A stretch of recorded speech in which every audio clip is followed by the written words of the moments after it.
اعوذ باللہ من الشیطان الرجیم، بسم اللہ الرحمن الرحیم۔ لائف ویوز اسرار قریشی کی ایک اور نشست کے ساتھ میں حاضر ہوں۔ اللہ پاک مجھے اچھی بات عطا فرمائے اور اس بات کو آپ تک اچھے طریقے سے پہنچانے کی توفیق عطا فرمائے،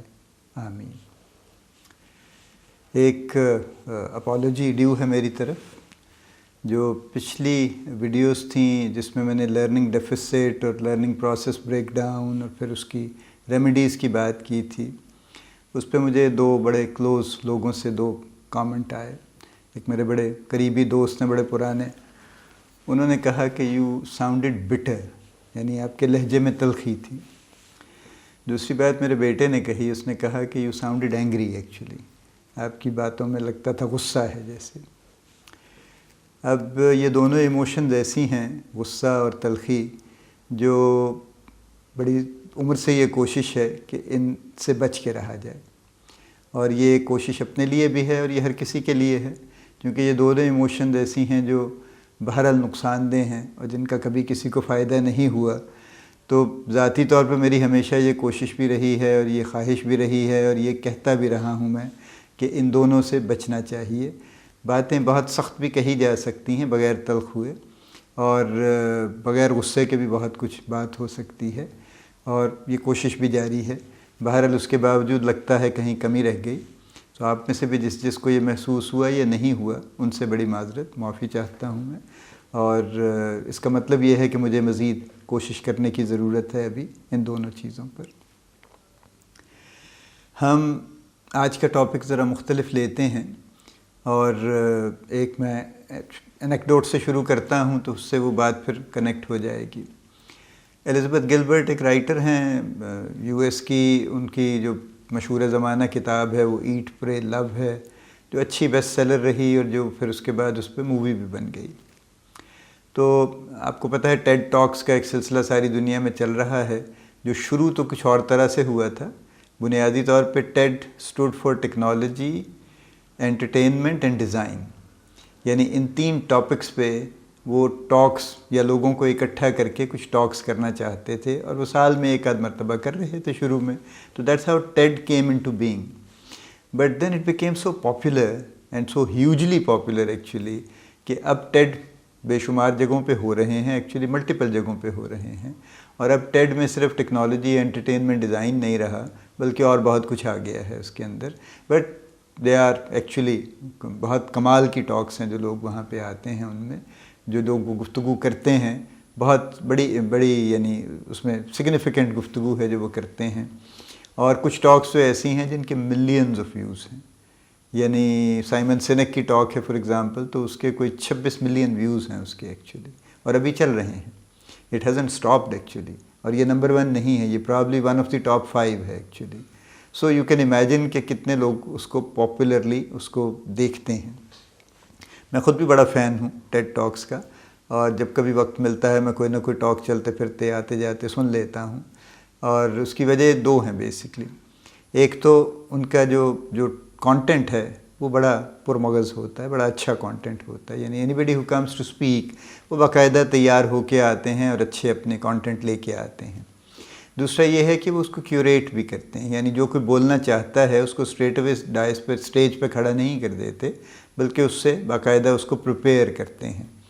تو جو سٹائل ہے گفتگو کا ان کا، وہ بھی بڑا ٹیلنگ ہے اور بڑا ایسا ہے جس سے بہت کچھ سیکھا جا سکتا ہے۔ سو ٹیڈ ٹاکس میں الزبتھ گلبرٹ گفتگو کر رہی تھیں، اور شی کمنٹڈ ون تھنگ ایکچولی، ایک بات انہوں نے کہی۔ انہوں نے کہا کہ جب میں کتاب لکھ رہی تھی تو میرا ایک اسکیڈیول تھا کہ میں روز صبح لیٹ سے، مجھے اب ایگزیکٹ یاد نہیں، کچھ اس طرح سے تھا کہ شاید 10 بجے سے 6 بجے تک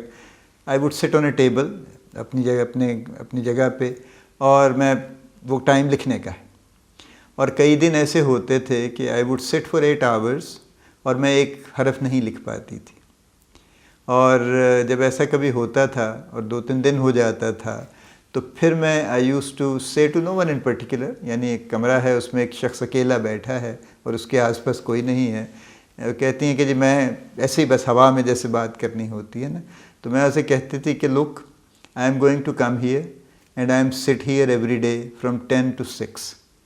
whether I write even a word or not. But I will be here every day. یہ بات ہے جو میں آج کرنا چاہتا ہوں. یہ پاور ہے پرسسٹنس کی بیسکلی, اور اس کو مطلب مستقل مزاجی کہہ لیجئے اردو میں پرسسٹنس کو, لیکن یہ مستقل مزاجی سے کچھ آگے کی چیز ہے. یعنی مستقل مزاجی تو صرف یہ ہے نا کہ کسی کام کے لیے لگے رہنا. میں اس سے ذرا ایک اگلا سٹیپ لے کے جانا چاہتا ہوں اس بات کو. ہمارے ہاں دو طرح کے کام ہوتے ہیں, ایک جن کو ہم رزلٹ اورینٹڈ کہتے ہیں, اور ایک ہم جن کو پروسیس اورینٹڈ کہتے ہیں. ہمارے ہاں جابز اس طرح سے ڈیزائنڈ ہیں. تھوڑا سا فرق ان کا دیکھ لیتے ہیں. دیکھیے جو رزلٹ اورینٹڈ جابز ہیں وہاں پہ ہر روز حساب ہو جاتا ہے. فار ایگزامپل سیلز کی جاب ہے تو سیلز کا پتہ چل جائے گا, ہر گھنٹے میں ہر دن میں پتہ چل جائے گا آج کتنی سیلز ہوئیں, کیا کیش آیا, کتنا بزنس ہوا. یہ رزلٹ اورینٹڈ جاب ہے. اس کے پیچھے ایک پروسیس بھی ہے, لیکن جو چیز میئر ہوتی ہے سارا وقت وہ رزلٹ ہے. اسی طرح سے آپ سیلز کے علاوہ دیکھیے تو پروڈکشن کی جاب ہے, یعنی پروڈکشن کا بھی حساب ہر روز ہو جائے گا کہ آج کیا پروڈیوس ہوا, کتنے یونٹ بنے, کس طرح سے ہوا. اسی طرح سے سپلائی چین کی جاب ہے, یہ بھی رزلٹ اورینٹڈ جاب ہے کہ جو کچھ ڈیلیور کرنا تھا وہ آج کیا ڈیلیور ہوا. چونکہ آپ کو پتہ ہے کہ دنیا میں انوینٹری کی کاسٹ ہر کمپنی کی سب سے بڑی کاسٹ ہوتی ہے, تو لہذا کوئی کمپنی فالتو انوینٹری نہیں رکھنا چاہتی, اور باقاعدہ اس کے بڑے میٹرکس ہیں اور آپ حساب کتاب رکھتے ہیں کہ آپ کا بزنس کتنا ہے, آپ کی انوینٹری کتنی ہونی چاہیے, اور فائنانس والے بھی اس پہ نظر رکھتے ہیں اور پوری مینجمنٹ بھی اس پہ نظر رکھتی ہے. تو وہ جو بھی میٹرکس ہیں ہم ان کی گفتگو تو نہیں کر رہے اس وقت, لیکن بہرحال ڈیلی ایک باقاعدہ یعنی رزلٹ سامنے آ جاتا ہے کہ آج یہ چیزیں ڈیلیور ہونا تھیں, ہو گئیں یا نہیں ہوئیں, یا اس ٹائم لائن میں ہونی تھیں, ہوئیں یا نہیں ہوئیں. تو پروسیس ہر چیز کے پیچھے ہے, لیکن بہرحال جو سامنے ہے اور جس کی گفتگو ہے اور جو میئر ہو رہا ہے سارا وقت وہ رزلٹ ہے. آن دی کنٹری آپ فائنانس کی جاب دیکھ لیجئے,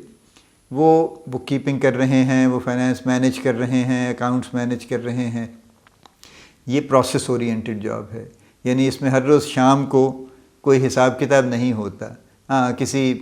کسی بہت چھوٹی سی دکان پہ تو شاید ہوتا ہو جس کو مشتاق احمد یوسفی کہتے تھے کہ روکڑ ملا کہ نہیں ملا شام کو, لیکن بہرحال آرگنائزیشنز میں, کمپنیز میں اس طرح کا معاملہ نہیں ہوتا. سو یہ ایک پروسیس اورینٹڈ جاب ہے. ان کا ایک پروسیس ہے, وہ انہیں ہر روز, ہر ہفتے, ہر مہینے کرنا ہے, اور اس کے نتیجے میں کچھ خاص ڈاکیومنٹس کریٹ ہوں گے جو ہوتے رہیں گے.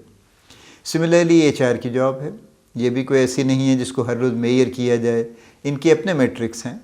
کہ ایچ آر کی ہائرنگ کا کیا پرسنٹیج رہا, اور ان کا ٹرن اوور کا کیا رہا, اور ریٹینشن کا کیا معاملہ رہا. سب کے پیچھے باقاعدہ طول طویل پروسیسز بھی ہیں, لیکن بہرحال رزلٹ ہر روز کاؤنٹ نہیں ہوتے. ایڈمن کی جابس ہیں, یہ بھی اسی طرح سے ہیں کہ ان میں بھی ہر روز کوئی حساب کتاب نہیں ہوتا. دی پوائنٹ از ایکچولی کہ جو رزلٹ اورینٹڈ جابس ہیں وہاں پر لوگوں کا ٹرن اوور زیادہ ہے, وہاں پہ ایسا لگتا ہے کہ پرسسٹنس کی کمی ہے. اور جو پروسیس اورینٹڈ جابز ہیں وہاں پر ٹرن اوور کم ہے,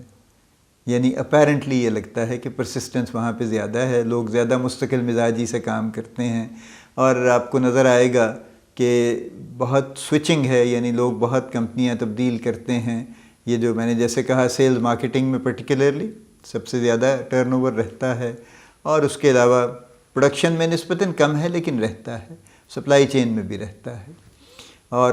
آن the other hand actually H R میں, ایڈمن میں, فائنانس میں نسبتاً کم ٹرن اوور رہتا ہے, یعنی لوگ لمبا عرصہ ایک ہی کمپنی میں کام کرتے رہتے ہیں, انلیس دے فیل کہ اب ان کی گروتھ بالکل نہیں ہو رہی تو 8-10 سال کے بعد شاید وہ کسی اور کمپنی میں کچھ چلے جائیں. اچھا, مینجمنٹ کا بھی ایکچولی پرسپیکٹو یہ ہے کہ یہ جو جابس ہیں جن کو میں so called result oriented jobs کہہ رہا ہوں, یہ ایسی جابز ہیں جہاں پہ نسبتاً پرٹیکولرلی وہ جہاں ریونیو آتا ہے, جیسے سیلز مارکیٹنگ ہے, یہاں پہ گروتھ جلدی ہوتی ہے, فاسٹر ہوتی ہے, کوئکر ہوتی ہے, یہاں کے کمپنسیشن پیکیجز بہتر ہوتے ہیں, چونکہ یہ لوگ کمانے والے لوگ ہیں نا, یعنی ریونیو لانے والے لوگ ہیں,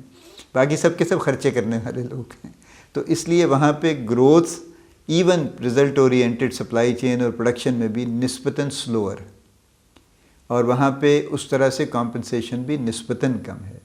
لیکن اس کے باوجود ٹرن اوور وہاں پہ کم ہے اور سیلز مارکیٹنگ میں سب سے زیادہ ہے. تو از اٹ ریئلی پرسسٹنس کی کمی ہے یا کچھ اور ہے بیسیکلی اس کی وجہ؟ میری اپنی آبزرویشن یہ ہے over a long period of time جب سے میں کام کر رہا ہوں کہ پرسسٹنس از ون فیکٹر، لیکن اس سے زیادہ شاید جس کے ایک اور لفظ اگر ہم انٹروڈیوس کریں یہاں پہ پرسویرنس کا، تو وہ زیادہ امپورٹنٹ ہے۔ پرسویرنس اور پرسسٹنس میں فرق یہ ہے کہ پرسسٹنس تو سمپلی یہ ہے کہ آپ ایک کام کر رہے ہیں اور کرتے چلے جائیے، اور بس وہ جیسے معذرت کے ساتھ جیسے کولو کا بیل ہے وہ بڑا پرسسٹنٹ ہے، اسے آپ صبح سے شام تک گھماتے رہیے وہ گھومتا رہے گا اور بس دیٹس اٹ۔ اب اس سے کیا نکلے گا یا نہیں نکلے گا وہ بیل تو نہیں جانتا، وہ آپ جانتے ہیں، وہ آپ کا مسئلہ ہے، اس کا مسئلہ نہیں ہے۔ Perseverance is a step further, جس میں نہ صرف آپ کوئی کام کرتے ہیں مستقل مزاجی کے ساتھ بلکہ اگینسٹ ایڈورسٹی بھی کرتے ہیں، یعنی جتنی مشکلات آئیں گی آپ ان کے اگینسٹ بھی کام کرتے رہیں گے، ڈس ہارٹ نہیں ہوں گے، کیونکہ پرسسٹنس اور پرسویرنس میں یہ فرق ہے۔ پرسسٹنٹ آدمی بھی اگر ذرا مشکلات زیادہ آ جائیں تو ڈس ہارٹ ہونے کا اس کا امکان ہے، اور وہ سوچے گا کہ یار میری کیا فائدہ ہے مستقل مزاجی کا، چھوڑیں پرے اس کو، بس ٹھیک ہے مجھے اب کچھ اور کرتے ہیں، دیکھتے ہیں اس کو۔ لیکن جو پرسویئر کرتا ہے شخص، کوئی بھی آدمی ہو عورت ہو، کسی بھی جاب میں ہو، کسی بھی چیز میں ہو، اور اس کی ریئل لائف ایگزامپلز بہت ہیں پرسویرنس کی، تو پرسویئر جو کرتے ہیں وہ جتنی بھی مشکلات بے شک آ جائیں اس کے باوجود وہ اس کام کو کرتے رہیں گے اور کوشش کریں گے کچھ نہ کچھ بدل بدل کے کرتے رہیں، کچھ نیا طریقہ آزما لیں اگر پہلا طریقہ کام نہیں کر رہا، اگر وہ کر سکتا ہے تو بار بار اس کو ریپیٹ کرتے رہیں گے اور پرسویئر کریں گے، یعنی لگے رہیں گے اس کام کو، چاہے جو بھی جیسی مرضی ناکامی کا سامنا ان کو کرنا پڑے۔ یہ پرسویرنس ہے۔ تو اصل میں کمی پرسویرنس کی ہے، پرسسٹنس سے زیادہ۔ دیکھیں پرسویئر کی میں آپ کو اگر 2 ایگزامپلز دوں تو یہ بات بالکل کلیئر ہو جائے گی ریئل لائف سے۔ چھوٹے بچے وہ ایک کام شروع کرتے ہیں، ایک کسی کچھ بھی سمجھ لیجئے، وہ اپنی کوٹ پہ چڑھنا شروع کرتے ہیں اور لگے رہتے ہیں، وہ گریں گے، کچھ چوٹ لگے گی، روئیں گے، 2 منٹ بعد خاموش ہو جائیں گے، پھر اسی کام کو شروع کر دیں گے۔ یہ پرسویرنس کی ایک بڑی ریئل لائف ایگزامپل ہے، وہ جان نہیں چھوڑتے اس کی جب تک وہ اس کو کر نہیں لیتے، حالانکہ ان کو یہ ابھی کانشیسلی ان کو خبر نہیں ہے کہ وہ کیا کر رہے ہیں اور اس کو کیا ڈیفائن کرنا ہے، بٹ یہ نیچرل ہے۔ یعنی اگر میں یہ بات کہوں تو پھر تو یہ بات ہے کہ نیچر نے یہ پروویژن رکھی ہے کہ ہم پرسویئر کریں، ہم اگینسٹ آل ڈیفیکلٹیز ہم اس کام کو نہ چھوڑیں بلکہ اس کو جاری رکھیں، یہ نیچر نے پرووائڈ کیا ہے۔ ہاں جب ہم بڑے ہو جاتے ہیں تو ہم چونکہ ذرا نیچر سے ادھر ادھر ہو جاتے ہیں اور اپنی سوچیں ہماری کچھ اور ہو جاتی ہیں، تو لہذا پھر ہمارے معاملات ذرا بدل جاتے ہیں۔ تو ایک ایگزامپل یہ ہے۔ دوسری ایگزامپل پرسویئر کرنے کی سب سے زیادہ مدرس کی ہے نا، چونکہ وہ اپنے بچوں کے لیے جیسے بھی ہو، خدا نخواستہ کوئی بچہ بیمار ہو جائے تو وہ 2 دن بیمار رہے، وہ 10 دن بیمار رہے، وہ خدا نخواستہ سال 2 سال بیمار رہے، کبھی انہوں نے چھوڑا نہیں اس کو۔ اپنے حالات ان کے جو مرضی ہوں، انہیں کچھ ملے نہ ملے، آرام ملے نہ ملے، کچھ کھانے کو ملے نہ ملے، لیکن وہ اس کے لیے پرسویئر کرتے ہیں۔ یہ 2 بڑی ایگزامپلز ہیں ایکچولی پرسویئر کرنے کی، کہ جو بھی ڈیفیکلٹی آ جائے اس کے باوجود پرسویئر کرنا ہے۔ سو پہلا معاملہ ہم نے یہ کلیئر کر لیا کہ رزلٹ اورینٹڈ جابز میں نسبتاً ٹرن اوور زیادہ اس لیے ہے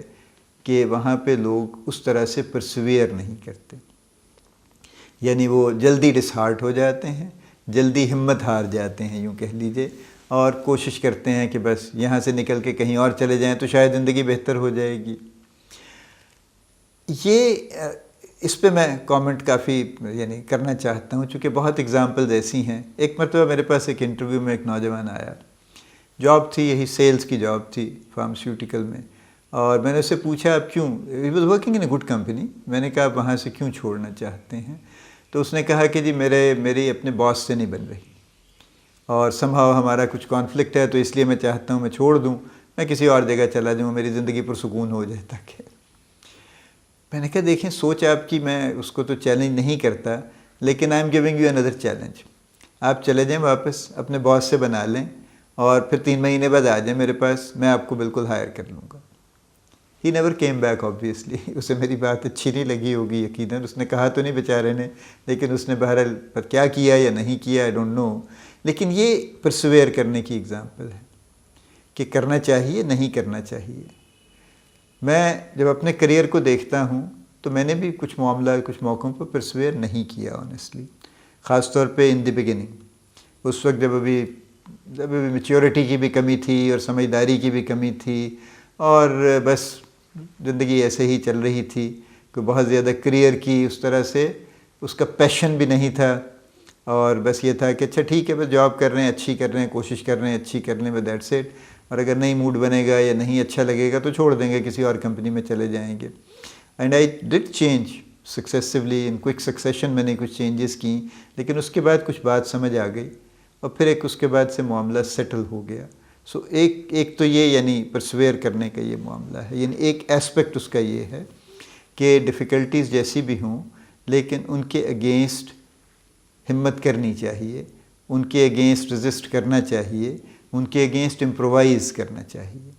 یعنی اگر ایک طریقہ کار کام نہیں کر رہا تو اس میں کچھ تھوڑی بہت چینج کر کے دیکھ لینی چاہیے تاکہ کسی اور طریقے سے وہ کام ہو سکے۔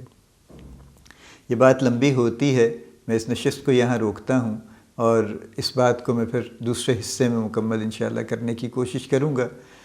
اللہ پاک آپ کو بڑی کامیابیاں عطا فرمائے، اللہ پاک آپ کا حامی و ناصر ہو، ہم سب کا حامی و ناصر ہو، آمین۔